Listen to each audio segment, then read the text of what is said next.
Hello, welcome to Scary Thoughts, Horror, Philosophy, Culture. I'm Mark Cate. And I'm Chad Lott. This is episode 92. We are going to be talking about Halloween, the David Gordon Green movie from 2018.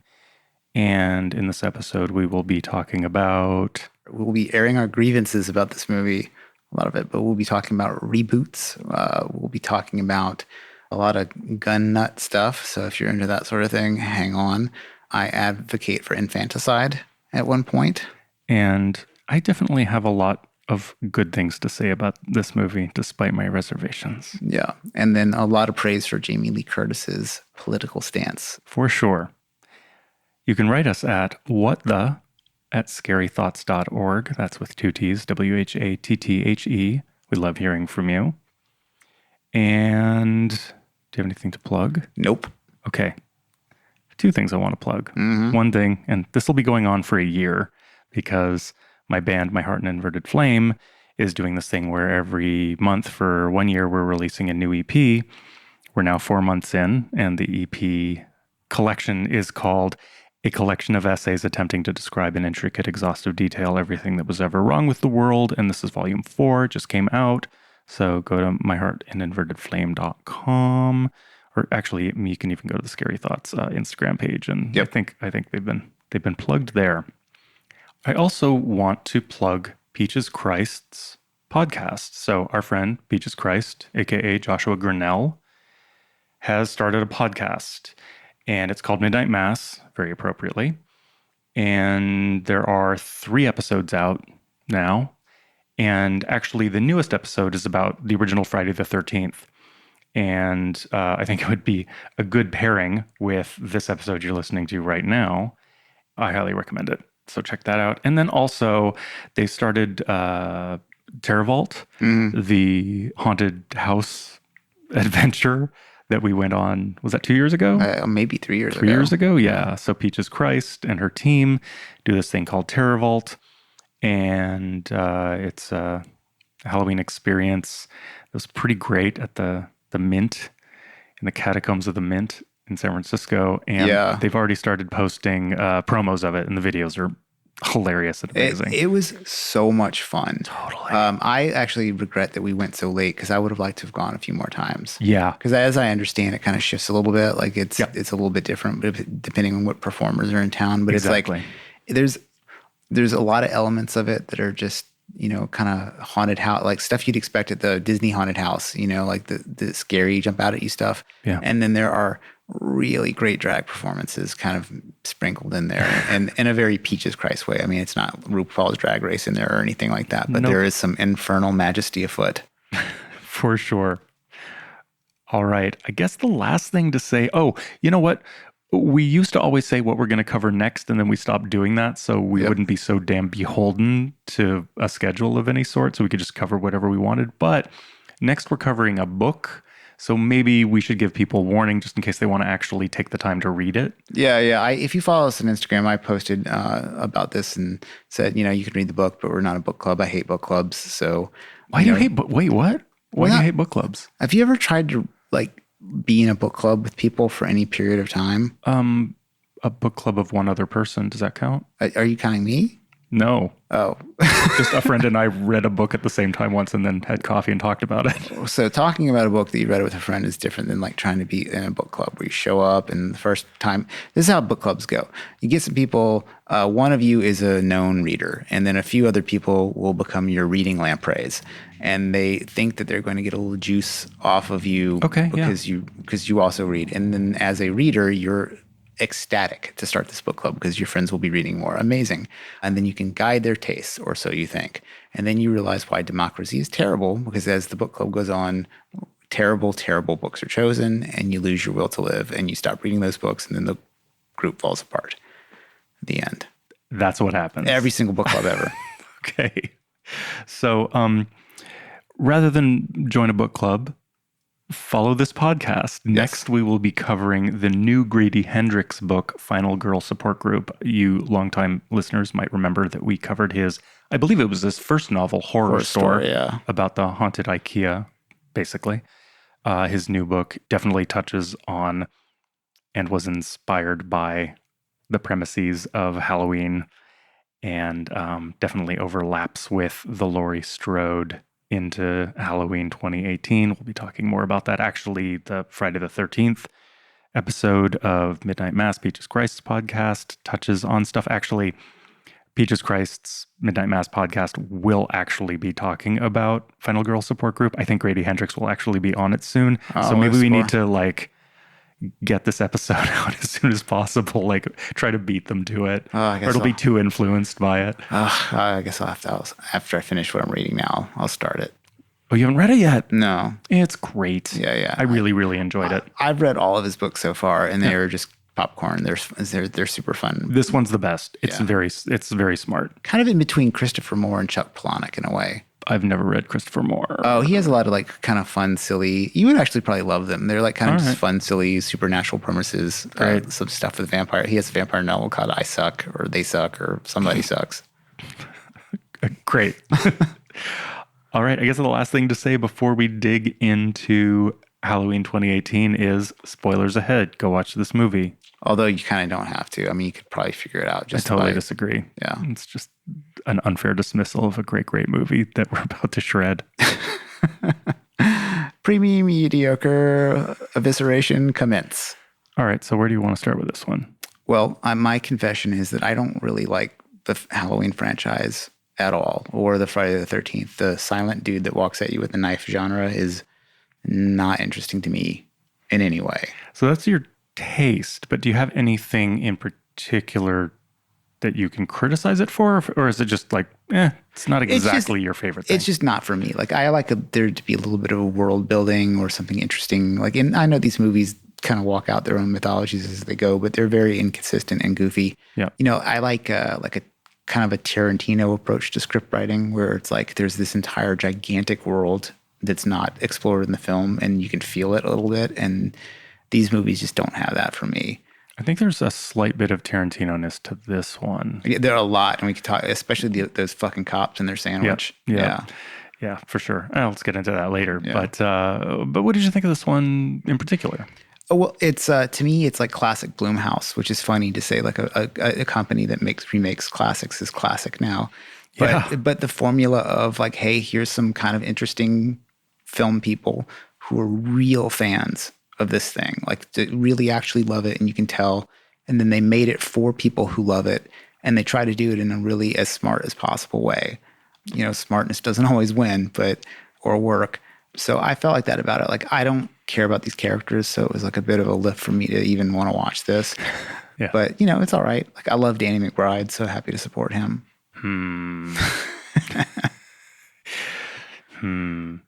I think for me, the movie is a bit frustrating because I think the better aspects of it are really solid, and the parts of it that fall short fall really short. I think that it's interesting to think about things that we've talked about many times before about horror movies, like what are the rules of engagement here, and how do we suspend our disbelief to get into this narrative. And what I appreciated about this is that Halloween 2018 is more grounded and realistic than the other Halloween franchise movies. I guess that's not necessarily saying much. I think that's actually a problem, but we should talk about that in a second. Well, partly, I probably agree. Maybe not more than the original. The original was quite grounded. Gritty is what I would say. Well, okay, that too, but I think I'm thinking more of that there's a little bit too much fantasy, maybe not as much as Friday the 13th or something like that, but it's a bit realistic that a lot of this movie and the original Halloween, there's not much suspension of disbelief you have to do to watch the movie and think about this is just some guy going around killing people. Yeah. And that's it. A lot of the slasher genre's sequels, this one included, include all this like too much suspension of disbelief. Like they can walk through fire. They can disappear and reappear in different locations. Yeah, they become supernatural as the series goes on. Right. And I think that that's part of what makes them lesser movies and part of what makes this a strong movie, I think, is that it is gritty, but also fairly realistic. They're not entirely, but it's back down to it's mostly just about this guy who walks around murdering people, and it's fucked up. Yeah. And that's kind of all you need if it's done well. It doesn't make it more scary if the killer is completely invincible. Yeah. Yeah. So what I was thinking about when I watched this movie is I had just reread Batman Year One by Frank Miller. And in the epilogue of the edition I have, there's like a little piece by the illustrator David Mazzucchelli where he talks about Frank Miller made comic book characters more gritty and more realistic.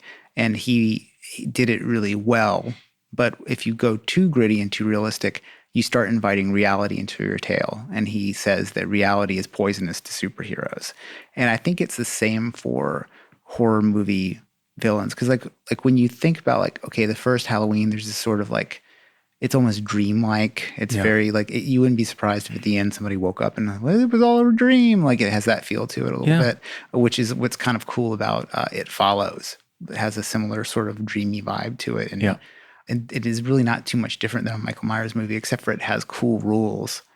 But this one, it's like it invites you to think about how you would kill Michael Myers the whole time. It's in the same way that like a zombie movie invites you to think about how you would live. Yeah. I think to me the thing that bugged me about this movie is that like Michael Myers, they're definitely playing it like he's not a supernatural creature yet or whatever.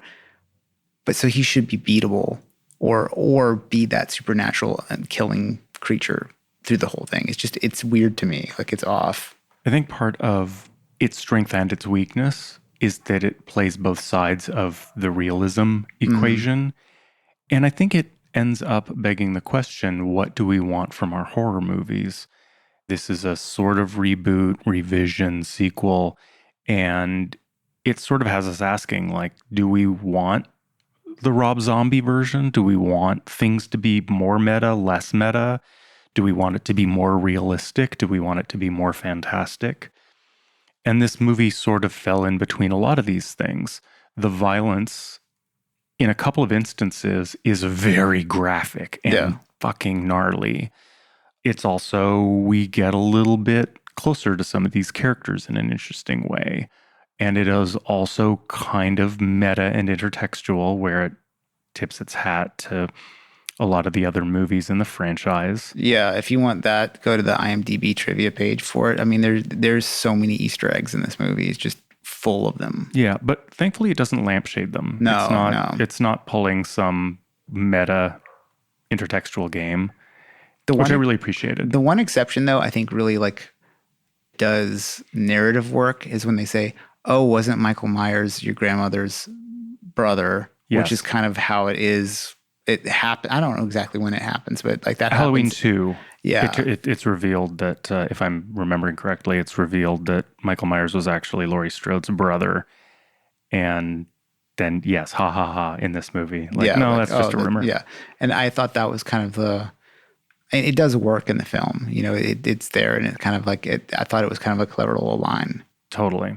I think also another question it sort of begs is, a lot of what draws me to the horror genre is how does it address contemporary concerns, collective dread? What are we thinking about? What do we have anxieties about in the culture that makes these films? And I don't know that this addresses anything. I think that it is contemporary in that it portrays the sort of tactical survivalist doomsday prepper that Laurie Strode has come to be, and that we can see traces of PTSD, which is not something we really addressed in 80s slasher films, but was very, I think we'll get more into this with Final Girl Support Group. But I think that it is not so much addressing a collective dread so much, because slasher films don't really work anymore because we're just not concerned with the lone killer in the same way we used to. And it's even addressed by the boyfriend going like, what? He only killed a couple of babysitters? Yeah, That's he's like nothing. 5 people. That's nothing to this. Yeah, like, which is kind of like you think about like there's school shootings with 25 plus people. Yep. 5 people, it really isn't that crazy, except for that it was done by a small child, Yes. which is a little bit weird, you know? Right. I guess that makes it sort of special. Yeah. I guess like the killing is always kind of the thing for these movies. And that's like the fun part that, you know, and I guess that stuff was pretty effective. But again, the whole movie has this thesis that he's pure evil. Like there's no reason, like there's nothing went wrong with him. He's just pure evil. And like, so the scary thing is, I think to a person is that there's this chaotic evil force that is just not able to be reasoned with, which is, it's just sort of, to me, it's just like a really flat interpersonal cosmic horror sort of thing, I guess. Sure. But the character is like demonstrably not pure evil the moment he does not stab that baby. And I think that's the most disappointing scene in the whole movie. It is. Like if Michael Myers just went stomph and just stabbed the baby and kept walking, that would be awesome. I mean, he's already killed a kid that just wants to dance. Like, so the movie's, you already like, okay, children can die in this movie. Awesome. I think if they had killed that baby, this would be a more memorable and better movie. I 100% agree. I feel like I agree and Also with the baby killing, it's not like Hollywood's against baby killing with their, you know, pro-choice stance. Wow. Just kidding. I don't care if you kill your baby. I'd prefer you to, actually. Oh, God. Up to 3 years old, you should be able to return it to the great beyond if it's giving you trouble. Or, you know, sell it for organs, whatever helps you pay off the student debt bills. I feel like I had something to say and it's just gone now. I apologize. I'm going to scrape my way back. I sort of agree with what you're saying, and I know that you're sort of positioning mostly a taste thing in how you want your killers to operate. But it is addressed in this film by, I mean, it's what Dr. Loomis and Dr. Sartain and the podcasters are after. You know, they want to understand why. And there's this push and pull between it's pure evil and the podcasters want to know more and they can't get at it. And then Laurie Strode confronts them by saying there's nothing to learn. There are no new insights or discoveries. Yeah. I do think that's pretty interesting. It's not, they don't go very deep into it, but I like that they sort of address that tension between the scientist wanting to understand and this is just evil. There's nothing to understand. Yeah. It's kind of the most highlighted like philosophical binary in this movie is like the understand him versus I have a real understanding of him and I'm going to kill him. It's pretty interesting. But another thing I was thinking about is like an anxiety of this film is like an anxiety about the failure of the state to protect the individual, because you realize like, okay, they've just handcuffed a 5-year-old kid and he's been gone, or however the fuck old he is. I don't care. They're like, I don't know, until somebody turns 18, I don't care.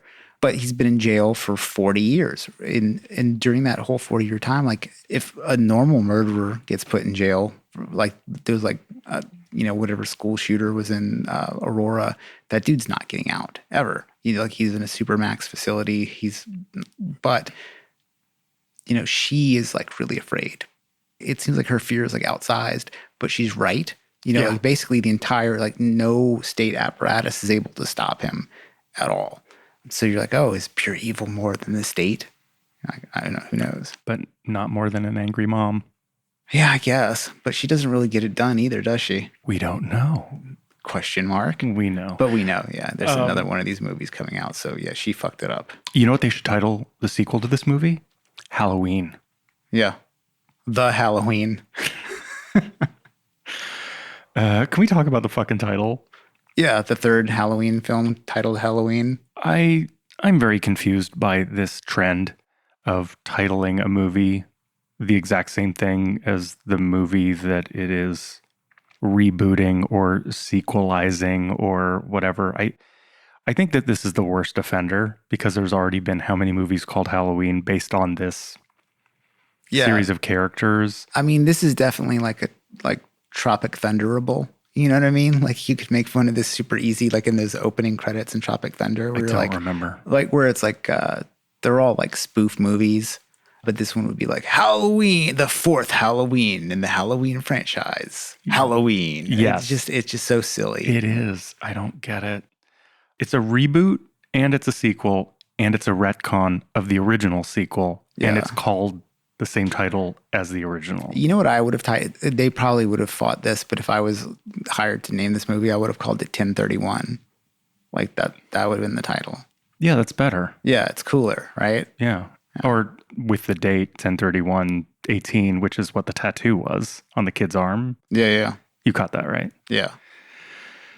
This movie also does a very clumsy take the cell phones out of the equation job. That was a little forced. Yeah. A little surprising that the boyfriend doesn't get it. Because usually there's like a sort of like pseudo-morality to these films, where it's like, you slapped a girl in the butt and you get stabbed in the butt, like something like that. And like he sort of like escapes retribution in this film. Oh, yeah. But the film also makes an argument that it's completely random, but he's also headed in a specific direction. I disagree. I think what's interesting, unless I'm They perceiving say it. he's had, like multiple times they say, oh, he's going back to whatever, Right. And he does go back to that original house, and they, there's the, wait, does this one have the dead dog or the original or both? I can't recall. Holy shit. See what happens both, when you name them all Halloween. A choice that they made that I actually really appreciated is that Laurie has PTSD about this pure evil that is ultimately going to come and get her in some way. But what actually happens is Michael he gets out and he just starts killing, and it has nothing to do with anything. He's just going around murdering anything except babies. It's outside forces that puts him at Laurie's doorstep. It's not him. He's not after her. He's just going around. He gets driven by Dr. Sartain to her house. Okay, here's a bold question. Yeah. Does Michael Myers have free will? I mean, he's sort of pure libidinal bloodlust, right? Yeah. So I mean, do you mean, is he a slave to his own? I mean, like, Thirst for could death? he decide to do? It's almost like the collective consciousness of the town conspires to put him at Strode's door. For sure. Yeah, and so it has this sort of feeling of inevitability. This thing that's going to happen, this like showdown, and then there's the reversal where it's sort of like you realize it's this trap, and if she thought he was going to get there, like how would she have known? Like, is she responsible at all for this? Like, is she actually the bad guy here? For wanting to kill a serial killer? No, or no, sorry, like- a like- spree killer. He is not a serial Yeah, killer. he's a spree killer. Yeah. Just low numbers, rookie numbers. Got to well, get those numbers up. Well, he's got to spread them out across more time and Yeah. more territory for it to be a serial killer. Well, this is alluded to as well by the podcasters, because originally the guy podcaster, when they are at Strode's house, says, you should confront him, and he wants to get Laurie and Michael Myers in the same room together. And she totally, she kicks them out, takes their money and kicks them out.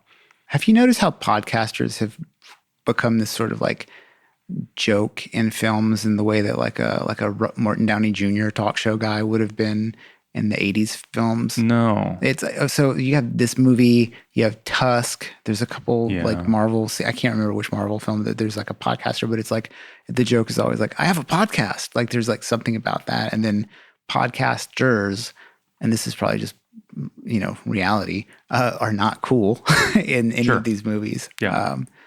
That's fair. Yeah. It's just I just noticed it a little bit. It's kind of funny. I guess part of it too with Michael Myers and his trajectory and whether or not he has free will is I feel like he is stumbling upwards. Like this whole movie, he's obviously a very strong, very efficient killing machine who must have had an amazing exercise regimen while he was in the psychiatric hospital. Fright privilege. What? Fright privilege. Holy shit. But again, he doesn't trap Laurie and her family. He gets taken there. He just sort of stumbles towards them. Laurie is more responsible for trapping him. Yeah. Not so effectively, but that is ultimately what she wins in the end, sort of, but. Yeah, her plan, like, it almost works. Like, it could have been if she had some notes I probably could have pulled it off if she had some help or something like that. Yeah. Speaking of disappointment, okay. I know we're supposed to be like philosophy in horror, but I kind of want to ask if I can do something with you that is very like pop culture bitching. I feel like there are so many moments in this movie that are terrible, like legitimately like took me right out of a movie that I was really into. And I want to know if it's just me. The little kid is awful. Which kid? The little black kid.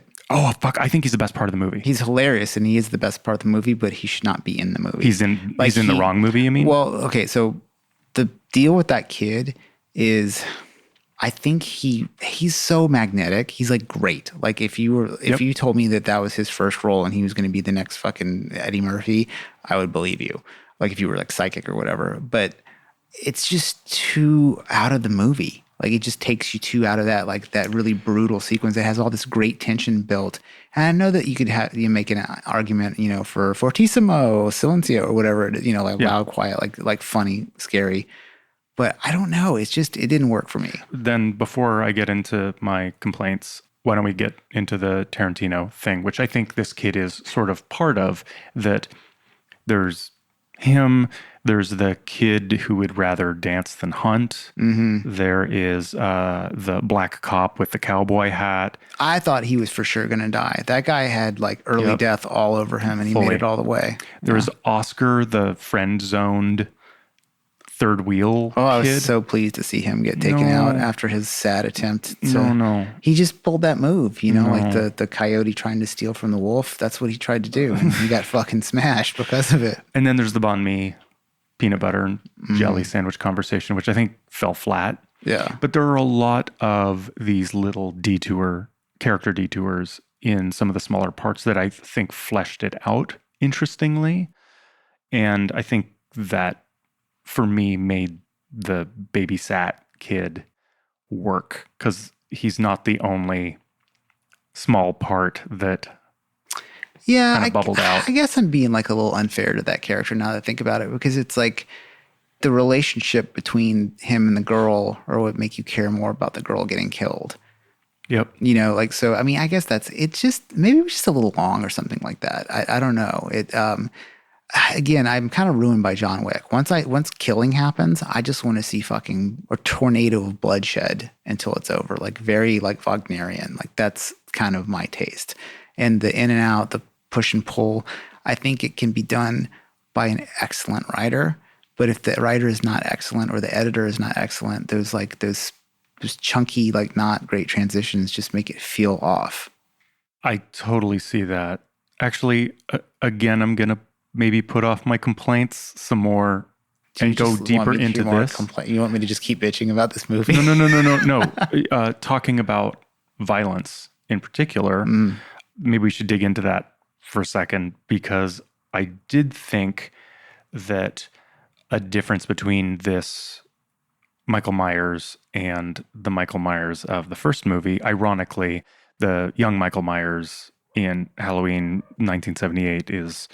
what is he, like 17? He's a teenager or something. Who knows? He's pretty young. But the movie and the violence is pretty languorous. He like kills and stares at it and ruminates, or there's this thing where you're watching him process behind his dead eyes, what's happening. Whereas in this movie, even though he's in his 60s or 61. something? Okay. There's more velocity to it. Like there's that single take where he's just going from house to house. Yeah. And he's not running. People love a single take now. Jesus Christ. I love a single take. They're cool. I think they're cool, but it's like, I mean, everybody should just, they should at least give Scorsese at least $100 every time they do it. He did not invent the single take. But he made the coolest one ever. I think Orson Welles did. I mean, I don't care if he invented it or not. Like, who has the dopest one? It's fucking from Goodfellas. Ew. Not a good movie. Oh, you are crazy. I cannot let that stand. That movie is tremendous. Goodfellas? Yeah. You think? Yeah. Really? Yeah. Huh. I've never heard anybody say that before. Huh. Yeah, it's a real original take. But aside from the fact that that's a single take, it kind of has a velocity to it. He just like walks into a room, murders someone, keeps walking, goes, grabs a hammer, death, walks into another room, opens a back door, knife, stab, dead. And I kind of appreciated that. It's interesting that this old man has actually got some fire in him. Well, it definitely has like a little bit of the Frank Miller Daredevil just beat the fuck out of everything in front of you vibe, which is kind of rad. Yeah. Very John Wickish. Okay, I want to talk about guns. Mm-hmm. But before we do, I want to get there by pointing out something about movies that I think is really weird. First of all, in a movie, not this movie, but any movie, if you see a microphone, if someone talks into a microphone, no matter what, the microphone feeds back. Mm-hmm. Now that I've pointed this out, I want everybody to notice this. Every TV show, every movie, if someone steps up to a mic, before they say something, or if they go, good evening, the mic always goes, eep. I don't know why. I've never seen it not happen. It drives me fucking crazy. Just like anytime someone gets shot in a movie, if they get rushed to surgery, the surgeon always has to pull out the bullet and drop it into a little metal receptacle and it goes tink. Yeah. Even though that's not actually what happens if you get shot. Yeah, doesn't it get like sucked out by this vacuumy type thing? There are lots of different ways to do it, but also you don't necessarily take it out. Right. You also don't necessarily drop it into a metal pan hole. With satisfaction and a deep sigh. Totally. And also in this movie, like someone pulls out a shotgun, they got to go, this is tactical. You're like, is it? Is it? Every movie, like no one's ever picked up a shotgun and not what do you call that? Rack it. You just rack it. Or Yeah. You're basically loading the shell is what you're doing. Like I've seen movies where they do that 3 times before they fire a single shot. You know what I mean? Because every time, well, I mean, they pick it up, rack it, and then they get to on location, and then they rack it. Yeah, you would have just needlessly ejected a shell. I mean, I've never touched a live firearm, and I even know that that's unnecessary. Yeah, that's not how it's done. But one of the funniest moments in this movie is when Jamie Lee Curtis is like handing them the 3 different weapons, and she's like, "This is for like stopping your power." I'm like, "Okay, that's a pretty heavy duty revolver, legit." And then the last thing she's like, "This is tactical," and she doesn't really own a single like tactical black rifle. It's like all like hunting rifles and shit, which is a fine choice. Like those, when people think about like hunting rifles, they don't really think that those are like usually the heaviest caliber. Like you could shoot through a fucking car with a deer rifle. You know, they're super. You would blow somebody in half if you shot somebody with like a 30-06. Right. So, but you had some complaints about her and her relationship to guns, yes? What was that quote you sent me? You sent me some news about it. Well, tvtropes.com, one of the tropes they pointed out was what they call revolvers are just better. And that Lori believes that revolvers are better because they don't jam. And she's got all these sort of very simplistic, very, what I guess I would think of as all reliable. Well, all the guns are like if you really wanted to never worry about, like those are all super solid choices. Like that your rifle is great, that shotgun is great. And it is true, a revolver will not jam. But they have like kind of at most like 7, maybe certain ones 8 shots. And then you got to like reload, which some people could do it so fucking fast. It's crazy. But it's an average person, like a magazine would be faster and a semi-auto pistol. Like it's just weird. But what was the quote though? It was like they had some like political reason for choosing them, which I thought was weird. Okay. I'm just going to really read from tvtropes.com. Revolvers are just better. Lori believes so, preferring them over semi-automatic handguns because they don't jam. Her old-fashioned gun preferences seem to extend to rifles and shotguns as well, with her substantial arsenal being dominated by bolt-action rifles and pump-action shotguns with no semi-automatics such as AR-15s or AK-47s in sight. This was because Jamie Lee Curtis is a staunch supporter of gun control in real life and felt that if the film was going to have Lori save the day using guns, then it shouldn't glamorize the sort of rapid-firing, high-capacity weapons that have become associated with mass shootings. Yeah, so I have a couple things. One, fucking bravo Jamie Lee Curtis. And I'm like so anti her position, but every douchebag that cries about fucking guns on TV when it's convenient is in a movie that glorifies guns. Yeah. And this choice, to me, One, I think it's cool for the character. Like maybe somebody, if she was on a budget or something like that, rocky finances, like these would be the types of guns you would have. And, you know, at the era too, like if she started this in the 70s, like the whole like super modular AR thing doesn't happen really until it's kind of more of a recent phenomenon. So like I think for the character it all makes sense. But the idea that those would be the most functional for this job is stupid. Like the whole point of an AR-15 is it's super light, super reliable, and works really easily, and like a small child could use it. It reminded me, this is something I was going to bring in to my complaint litany later, but remember when we were talking, I think we were doing some sort of maybe it was a zombie episode, and we were discussing what would be the best weapon in some sort of a zombie apocalypse if you could only have one. And I was saying, well, it depends if I was in the city or in the country, because if there's a lot of space, maybe I would want something that can... To hunt or something, yeah. Well, to hunt, and also if a lot of the violence is going to be at a certain amount of distance, whereas if I'm in an urban setting, then maybe a pistol makes more sense. I have no idea, because I've never handled either. But I found it very funny that Jamie Lee Curtis is like clearing rooms with this big, long rifle and getting right up close to dark corners that she can't see, instead of like clearing rooms with a pistol that don't take up half the room. Does that make sense? Yeah. I mean, I think like some people could do that with whatever. Sure. You know, there's some badasses out there, you know, and, you know, maybe she's like, I would love to just put this like massive shell through this dude and not my pistol. Like maybe that's what she's thinking. Like that, right. Like if you were thinking about it from like a realism direction. But yeah, it's goofy. Like, I mean, just tactically, right?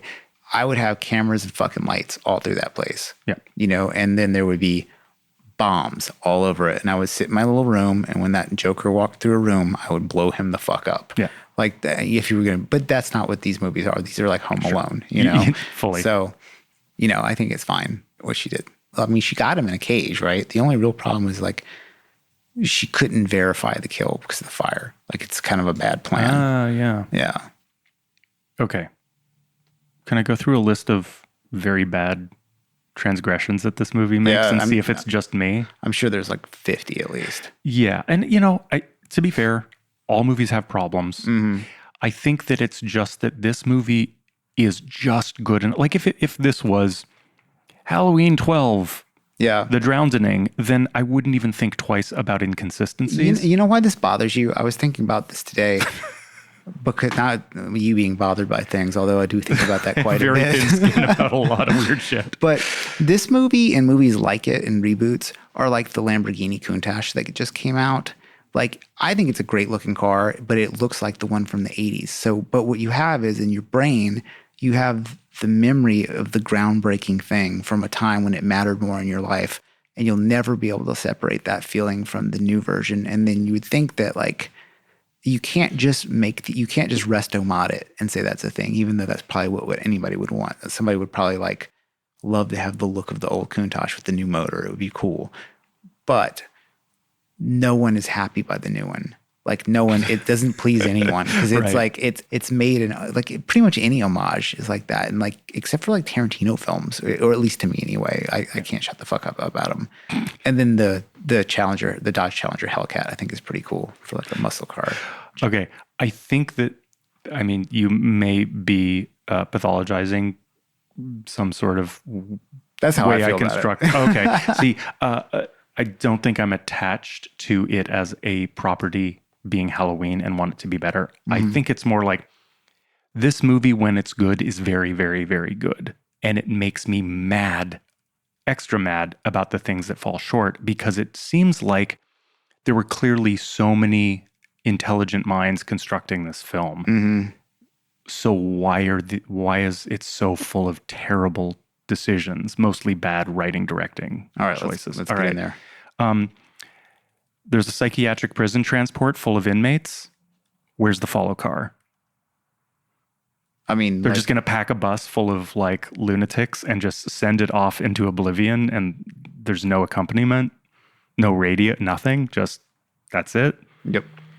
Laurie Strode has her home totally secured in all these exaggerated pathological ways, but she as a front door has a breakable stained glass window She's still a grandmother, Mark. that if you punch lightly, you can reach the deadbolt and the barricade Yeah. to just walk right in. You had mentioned this one earlier, and then what I thought about that was, if I was going to be really generous to the idea, Yep.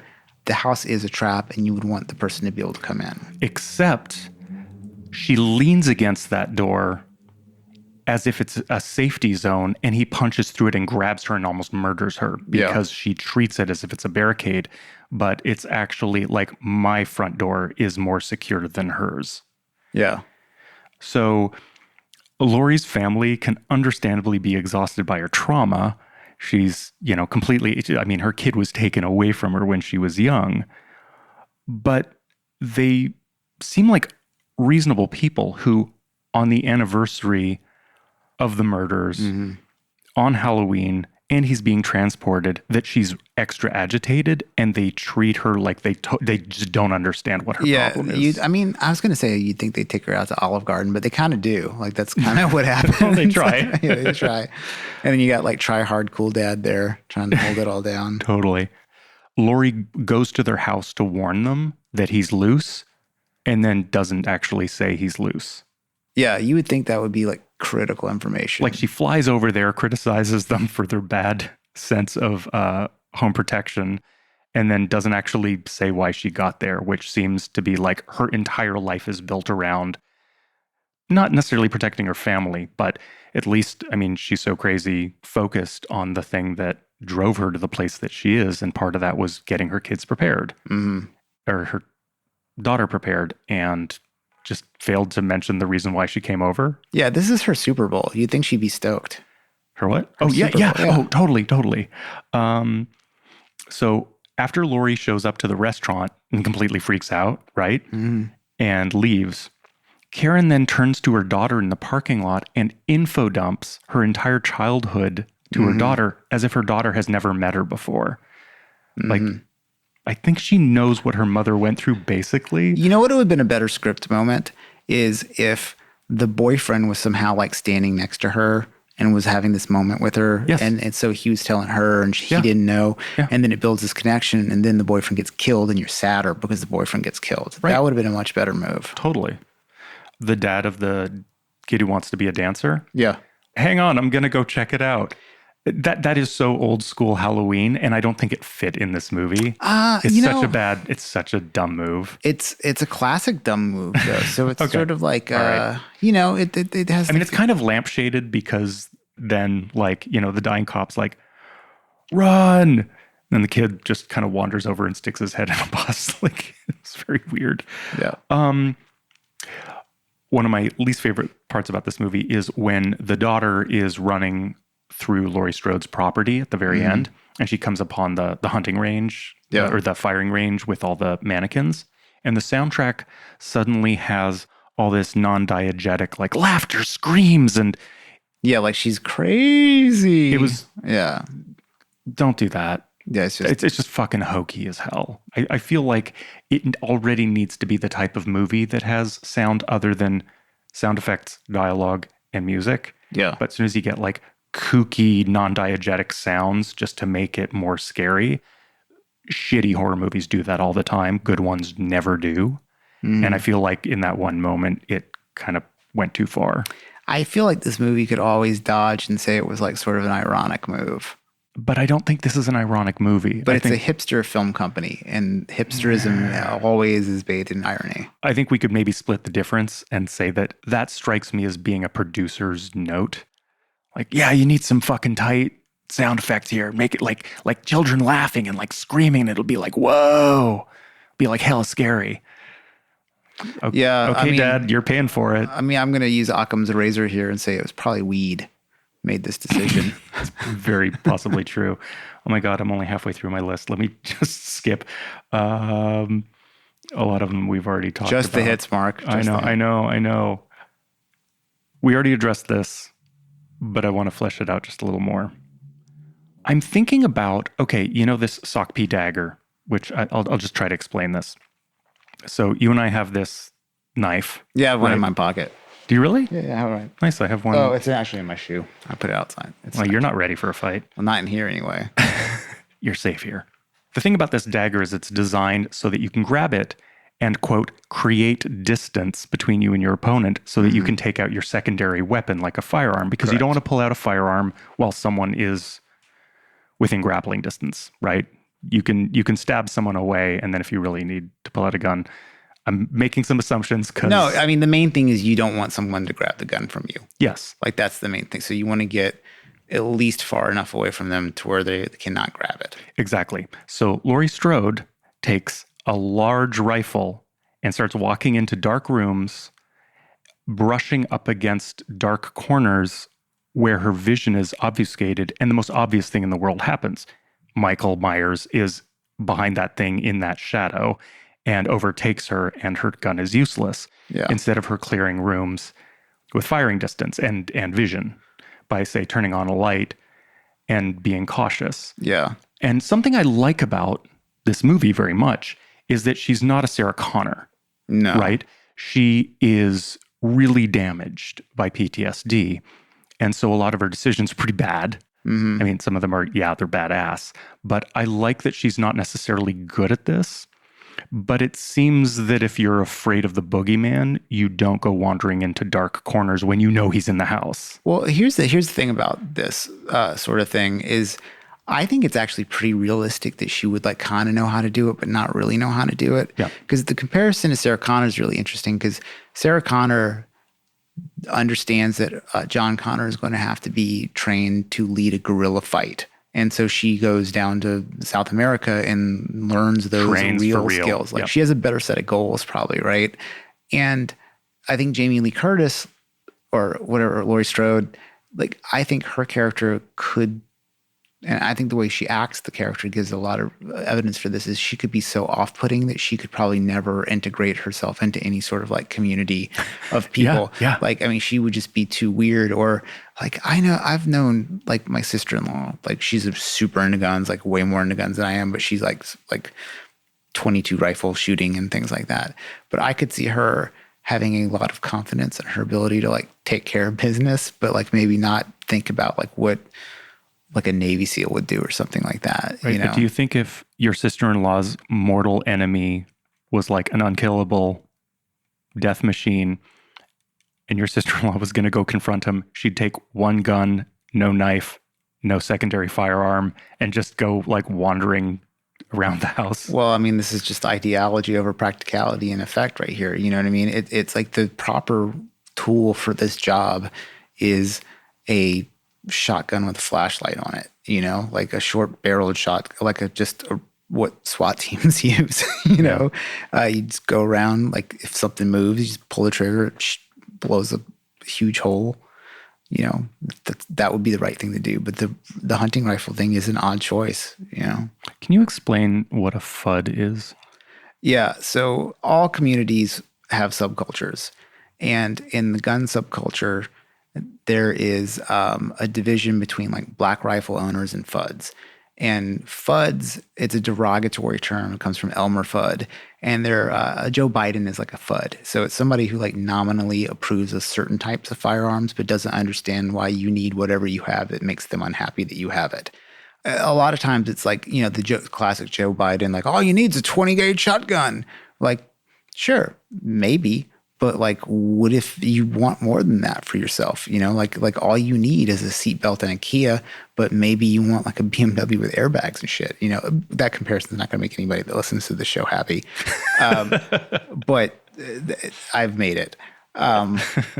And the reason why like the kind of like more like tactical gun crowd has this taste for the FUD is because the FUD will be something like, you don't need a firearm with 20, 40 rounds. All you need is grandpa's hunting rifle. So it kind of like your hipster hunter types that are sort of like Bernie bros that like to go shoot their deer for their, you know, whatever, like trying to like act like real men or whatever. They might be against like a tactical dude. And the problem with the tactical dude is it's full of LARPing nonsense and it's distasteful to me. So I'm kind of like right in the middle of those two things. It sounds not unlike vinyl just sounds better. Well, it would be something like vinyl Like is the way all, I grew up is better. well, it would be like vinyl is all you need. Why do you need a phone in your pocket that can provide you unlimited songs that is way lighter and way more convenient and more effective for the modern environment? Like that would be like sort of the difference. And I would say like, who are you to tell me I can't have this thing with unlimited options, which is essentially the argument like between guns, like, you know, whatever. Like I have a buddy who is a FUD and he drives me fucking apeshit. Jamie Lee Curtis's ideas of this is definitely very FUDish. Do you mean that Jamie Lee Curtis as Her a in real life, producer of the film right? Her affected decision. Laurie Strode's character? Laurie Strode is a FUD because of Jamie Lee Curtis's ideology. Is that what you're saying? I know. I don't think that like. So in the film, Laurie Strode has a preference for these weapons because they're reliable, and it's probably what she's most comfortable with. And in reality, like any real deal, like kind of like self-defense firearm person would tell you that the thing that you are most comfortable with and train the most with is absolutely what you should have. You know, like so if you like revolvers and you will go practice with them, that's what you should do. Different people would make different choices for all kinds of personal reasons that are about as interesting as like choosing different running shoes. You know, a lot of it's just personal preference. But I think the idea that like these guns are okay, these guns aren't okay because these guns look old-timey, that's kind of like silly. Yes. But I guess though, like the thing about the reason why like the Black Rifle sort of crowd does not like the FUD is because the FUD tends to be for guns, but ultimately will like want to have restrictions. Like maybe you should have a license, maybe you should pay taxes, all this stuff. They consider it very non-constitutional opinions. Got it. Yeah. All right. I think I've learned more about guns than about this movie. Yeah. I mean, well, the movie, I like back to we were talking about like Jamie Lee Curtis's decision on it. I think it's great. Like to not be like a fucking Sean Penn, you know, to be so anti-gun and then try to look like a fucking Navy SEAL in a movie. I mean, it's just like, you're the problem that you're talking about. Yeah. You know, you're going to cash that check. And then to me, that's lame. Like I applaud Jamie Lee Curtis's FUDism in this movie. Well, it seems that to a degree, it didn't compromise the movie. It made a character in the movie more specific, which is usually more interesting. Yeah.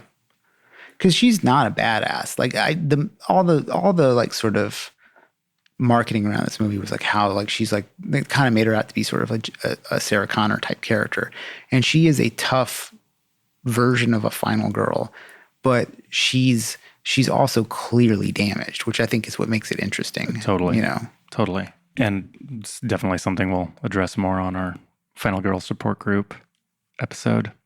One thing I really appreciated about this movie, especially watching it after just having seen F9, the Fast and Furious episode 9. One of the ironies about Fast and Furious 9 in particular is there are a couple of things that are very consistent through the movies, but the it's all about family. How many of them have you seen? None of them.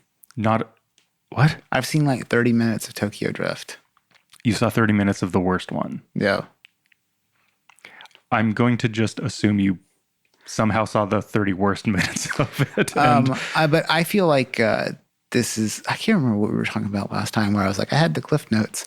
Like, I feel like I could tell you what happened. It's kind of like everybody who wrote the Rick and Morty Purge movie. Yeah. Like if you asked me to help write a Rick and Morty Fast and Furious movie without having seen them, I think I could probably do it. Yeah, that's fair. Although what's funny is I've seen all of them 2 to 3 times and I probably couldn't tell you the plot of almost any of them. It's just so vague. Then I'm just talking to the listeners because everybody's seen those movies. And people whose opinion I really respect, like rhetoric professor opinions, love these movies, and they consider them like high art. It's complicated, but one thing that is consistent throughout them is Toretto's character constantly stating how important family is to him. Yeah, I've seen the memes. Yeah. But especially F9 demonstrates he has zero interest in family. He completely abandons his family, doesn't give a fuck, doesn't treat the love of his life with any sort of care or affection. He is driven purely by violence and narcissism. Yeah, it's like a And- male feminist that turns out to be a rapist. It's the same thing. Oh my God. Maybe. I mean, everybody knows what I'm talking about. Maybe. But with that in mind, that there's this kind of irony that if you want to mock a Fast and Furious movie, you go like, family, right? Yeah. But actually, he's not in the least bit interested in either his blood family or his chosen family at all until the final scene of each movie. Well, in this movie, I really appreciate that actually family does mean something when it comes down to it. Not in-laws, though. Fuck that guy. He's not blood. He doesn't count. I think there is kind of interesting, like the I'm wearing a witchcraft shirt under my Night Vale Community College shirt. So I was thinking about this, is that, the three witches and the three generations of the final girls here. I think there is kind of something interesting there. Like, Lori is like the crone, and then there's the maiden and whatever the other one is. Yeah, that's good. Also, I have to sort of give props to the gotcha. It is foreshadowed or for whatever. It's in the script ahead of time when Laurie Strode goes to the house and hides in their house to warn them and then doesn't actually warn them. But she jumps out and it's like, gotcha, you're dead. Mm-hmm. You don't even have an alarm on your house or whatever she says. Well, that's actually exactly what her daughter says right before she shoots Michael Myers, where she's like, I can't do it. I'm sorry, I can't do it. Gotcha. And she shoots him. It's the same line. Yep. It sort of alludes to that maybe that's a game they used to play when they were kids or something like that. Part of her training was this gotcha thing, that she's not just keying into, she has her childhood rifle again and it's instinct that she's going back to her training from a child, but also maybe even the verbiage is connected to it. It's very Boy Named Sue. How so? Like in the song Boy Named Sue, Yeah. gives him the name Sue, so he'll grow up tough. So he has to keep fighting until he eventually beats the old man. Right. Like she realizes all that was done before that was bad actually was good and made her tough. Yeah. I think it's just like, it's a badass moment, but I also love that it's additionally badass because there's a lot going on in that moment. Yeah. Another thing I really love about it is that character is just spouting like psychiatry cliches the whole fucking time. That's pretty tough. And really comes a lot. But I think it's a honey trap, so she's like very like, Dr. Phil, or whatever. And to me, psychiatry or psychology, whichever one gives you drugs, is all basically Dr. Phil. I mean, who knows? It's just not for me. But she really comes into her own and becomes heroic with her deception. And I think that's really cool. That's great. Yeah. I was thinking a little bit about what kind of subgenre this movie is. Hipster reboot. I think it's its own subgenre That's now. pretty good. I was thinking of peri-retro. Like it is... Like a bubbly water retro, like Perrier retro. No, sequels sure aren't what they used to be. I don't we have to do something else now. Like, I don't know. I think here it functions like a Retromania reboot, but without the hypertextuality being hammered into your face like Ready Player One or Cabin in the Woods. Yeah, there's definitely a bit of a coda feel to it, in the way that eventually you were like, fuck, another sequel in the late 80s. And now it's going to be like, fuck, another reboot? Jesus Christ. Because there's been like 5 of them in the last couple of years. Yep. Probably at least 5. So fun. I hope they reboot Veronica. Holy shit. Oh, that would be so good. Some young auteur comes along, has a vision for it. Oh, Jesus. I know there are other films like this, but I just couldn't think of any between realizing this and now. But Dr. Sartain is sort of a Harley Quinn, right? He's the psychiatric doctor who gets brought over to seduced by the dark side by one of his patients, right? Yeah. I see where you're going. And I could swear there are other examples of it, but I can't think what they were. To me, he's a little bit more of like a Captain Ahab character because, like in the Harley Quinn example, Harley Quinn is literally seduced by the Joker. Yes. And in this, like... he's just such a magnetic personality that he... Well, I mean, Michael Myers is just clearly not giving him anything. Yeah. You know, but at the same time, this film establishes that he has this aura that it like sets off crazy people in a yard. And so I could see that like in the way that people get addicted to battle or like being cops in shitty neighborhoods and beating people up, like I could see like a psychiatrist getting like super addicted to the terrible feeling of being around this force. Sure. Yeah. But I thought that character's like turn was a little stupid. I was okay with it. I was for it. Yeah, I guess. Totally fine. Yeah. I mean, it just... Super hokey, but I don't know. That one I was actually on board for. Yeah. I feel like I'm critiquing this movie like people critiqued these movies in the 80s. They're like, oh, that's stupid. That never happened, you know? And then if you're at the drive-in, then that's when you get murdered by Jason. Okay, so how would you have trapped and dispatched Michael Myers? I mean, I think getting him to a location is a pretty good idea. One of the Friday the 13th, I think the one where they shoot Jason into space opens like that. So I think that's like a pretty good tactic. I think she definitely took an L when he grabbed her through the window. So that probably would have been it. I think her plan is mostly pretty good, except for the fire. But to me, like what you know about this villain and like the rules of, what do we used to call it? The rules of engagement. Yep. Yeah. He just is a killing machine that comes straight for you. Like there's nothing subtle about it. So it seems you could just wait with an extremely high caliber weapon with a lot of rounds and just blow him to fucking pieces. Like that's probably what I would do. Like you would be in like a tower on the roof of that house when he walked up to try and go in the house like an idiot. Yeah. Yeah, that would be it. And then when those pieces were on the ground, I would individually bag them, take them over to that pneumatic press that has the fancy YouTube channel and just fucking flatten it. You don't want to incinerate it because you don't want to risk a Return of the Living Dead sort of situation. Oh, for sure. Yeah. Oh, you know what you could do is divide them into maybe 12 pieces and choose 12 YouTube channels and do a separate YouTube episode. Like an unboxing?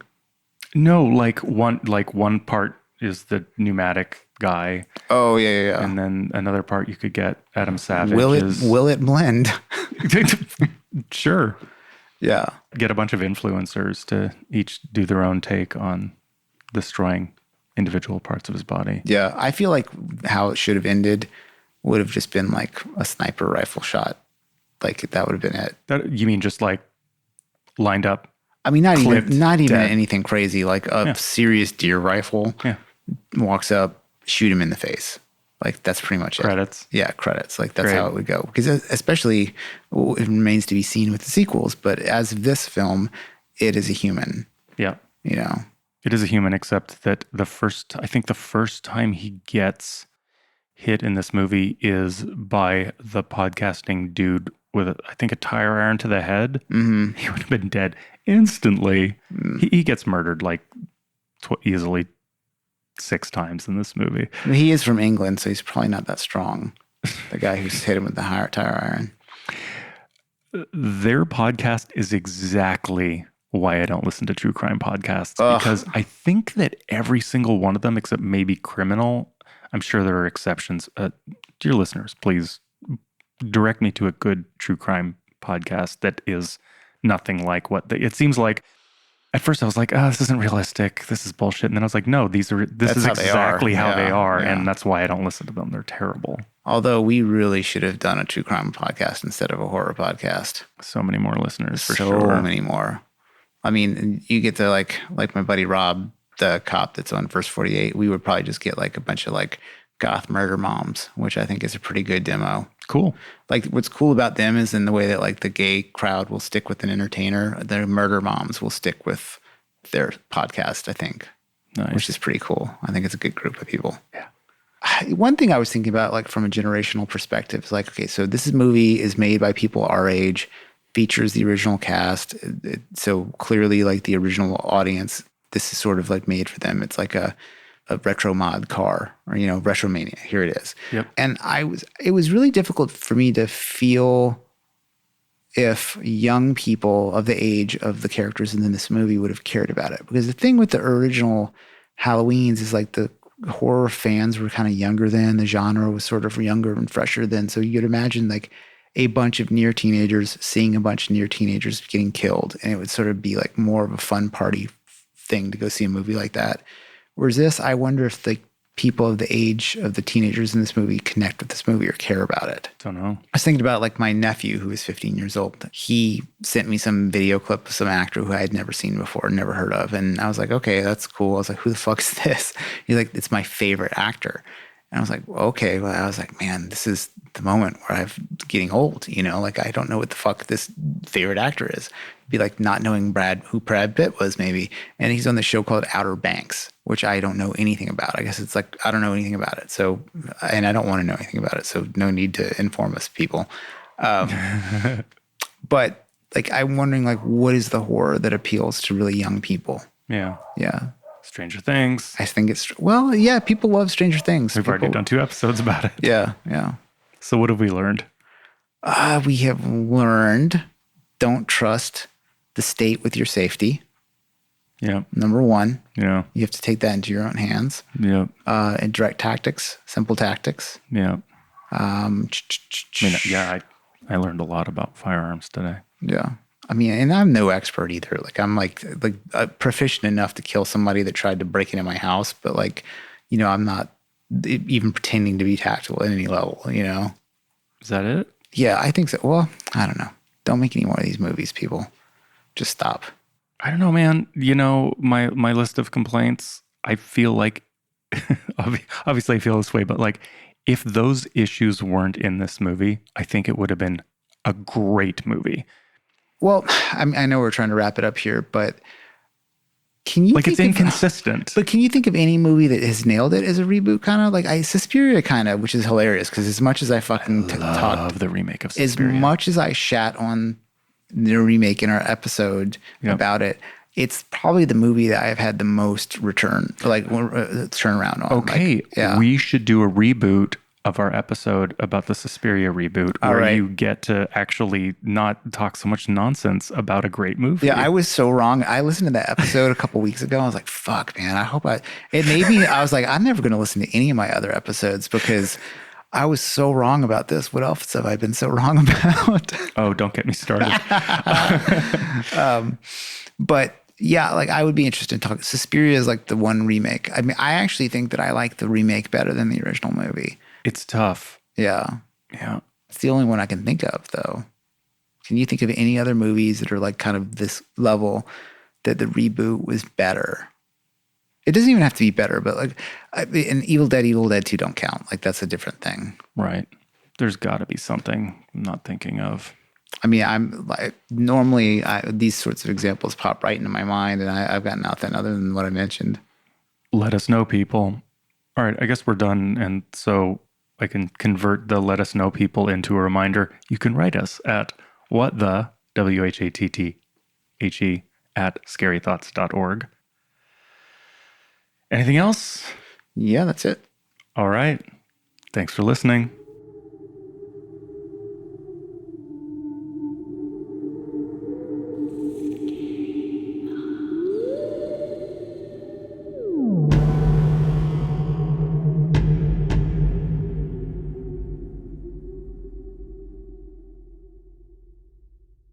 Is this like a John Cage type thing? No, I'm going to edit this out. I'm just trying to find another one.